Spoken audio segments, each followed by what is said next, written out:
మాది కరీంనగర్ అండి. మా ఇలవేల్పు వెంకటేశ్వర స్వామి, ఎర్రగట్టు వెంకటేశ్వర స్వామి. కరీంనగర్ నుంచి హన్మకొండ వెళ్ళే రూట్లో అసినపర్తి దాటగానే ఎర్రగట్టు గుట్ట కనపడుతుంది.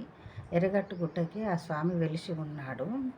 మనం పరకాల రూట్కు తిరిగితే లెఫ్ట్ సైడ్ పోతే ఒక 100 గజాలు పోగానే స్వామి గుట్ట, అక్కడ ఒక పెద్ద షెడ్డు కూడా వేసి ఉంచారు భక్తుల కోసము. చాలా బాగా చేశారు. ఇదివరకు వట్టి గుట్ట దేవస్థానమే ఉండేది. ఇప్పుడు కొంచెం డెవలప్ అయింది, బాగా ఉంది. ఆంజనేయ స్వామి దేవాలయం కుడికి కనపడుతుంది. మనం పోతుంటే అక్కడ దండం పెట్టుకొని అటు చూస్తే వెంకటేశ్వర స్వామి దేవాలయం గుట్ట కనపడుతుంది. మెట్ల దారి కనపడుతుంది. ఆ మెట్ల దారిలో మెట్ల మీద నుంచి వెళ్ళి స్వామిని దర్శించుకొని చూశాను. అప్పుడు అనిపించింది నాకు, ఎక్కడ కానీ వెంకటేశ్వర స్వామి నుంచొని ఉంటారు కదా, మరి ఇక్కడ పడుకొని ఉంటున్నారు ఏంటి అని నేను అయ్యవారిని అడిగాను. అడిగితే ఆ అయ్యవారు ఈ విధంగా చెప్పారు. నాకు చాలా సంతోషం వేసింది.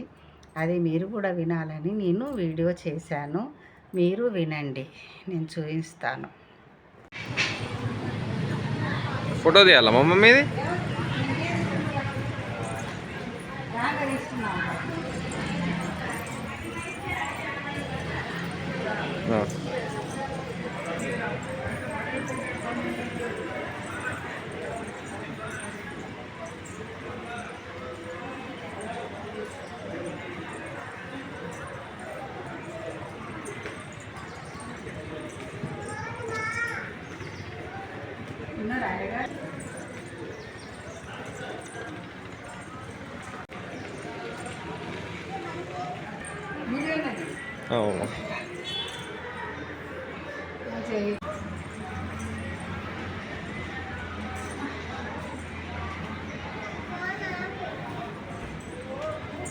మెల్లా మమ్మ మెల్లా.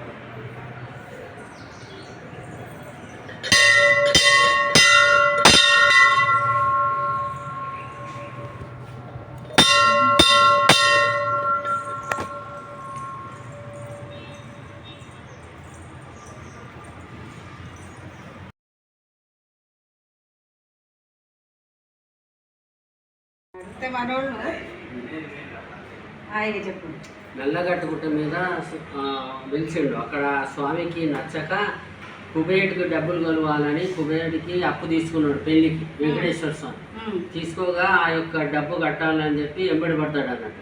ఎంబడి పడితే నల్లగట్టుగుట్ట మీద నల్లగట్టుగుట్ట మీద కాలు వేసాడు. అక్కడ వేసి ఎర్రగట్టుగుట్ట మీద స్టోను, అందులో పెద్ద స్టోన్ ఉంటే అది రాయి ఉంటే పగిలి అందులో వెలిచిండు. కుబేరుడు ఎంబడి పడ్డాడు అన్నట్టు.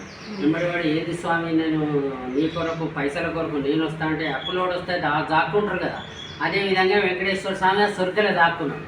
నువ్వు ఇల్లు ఉన్నవేంది అది ఇది అని చెప్తే మళ్ళీ ఆ కిందికి రా అని చెప్పి అన్నాడు.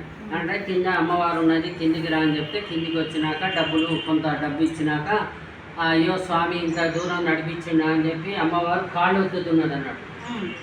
స్వామివారికి కొన్ని డబ్బులు ఇచ్చి పంపించిండు. డబ్బులు ఇచ్చి పంపించినాక అమ్మాయి కొంత డబ్బు అప్పు తీరిందని చెప్పి సేద తీరుతున్నాడు అన్నట్టు స్వామి. సేద తీరుతుంటే దీన్ని బాగా ఉరికిచ్చిండని అమ్మవారు కాళ్ళు ఒత్తుతున్నది. ఎర్రగట్టుగుట్ట మీద వెలిచిండు స్వయంభుగా. ఇక్కడ అమ్మవారు ఉన్నది రమ్మని కుబేరుడు కింద అమ్మవారు ఉన్నదిరా అంటే అప్పుడు బయటకు వచ్చిందని. వచ్చినాక ఈ అమ్మవారు ఆయన ఇన్నో పైసలు ఇవ్వండి గూడు అని చెప్తే కింద కొంత డబ్బు ఇచ్చాడు. ఆ డబ్బు ఇచ్చినాక అయ్యో స్వామి నిన్ను ఉరికిచ్చాడు కదా అని చెప్పి ఆ స్వామి వారికి కాళ్ళు ఒత్తుతున్నారు.